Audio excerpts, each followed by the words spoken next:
There was a turbulent flight out of Armstrong International last week, and that's before it even took off. Jefferson Parish deputies had to get involved after a passenger on a Southwest plane from New Orleans to Houston became unruly. Alyssa Curtis joining us now in studio. Alyssa, this was all caught on camera. What happened here? That's right, Charisse. One passenger we actually spoke to caught it mostly on camera, and they say it was difficult to even get the woman off the plane. Southwest Airlines tells me JPSO was called because she was exhibiting disruptive and unacceptable behavior. The video seems to show deputies trying to talk to her, but eventually escalated so much that officials say she kicked and bit them. 7:30 p.m. when I paid for my flight. Get off!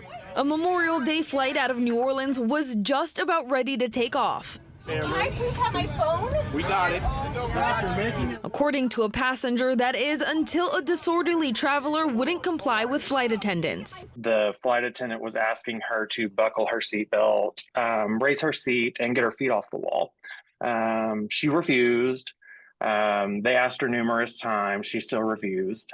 When Jonathan Fancher boarded the MSY flight to Houston, he says he noticed a young woman stumbling a bit on the plane, but he didn't think anything of it until the commotion got louder.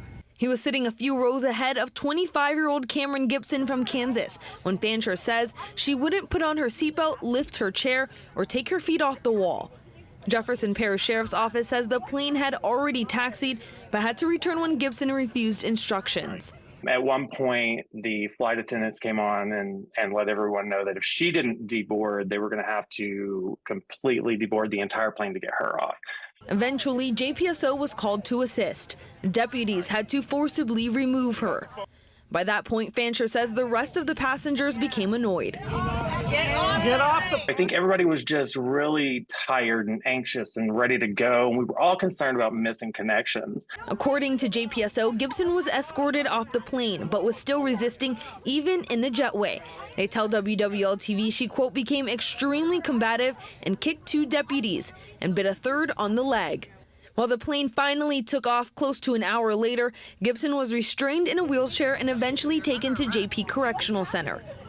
Fancher says after, the flight was clear skies and easy cruising to Houston. Could you imagine if she had become a rate at 30,000 feet? I mean, there's not a lot of options at that point. So I think that Southwest and the police department handled it very well. Southwest says they have a zero-tolerance policy for unruly customers. We did reach out to Gibson. She refused to comment. According to JPSO, she was booked with multiple counts, including disturbing the peace, criminal mischief, battery on a police officer, and more. All right, Alyssa, thank you so much.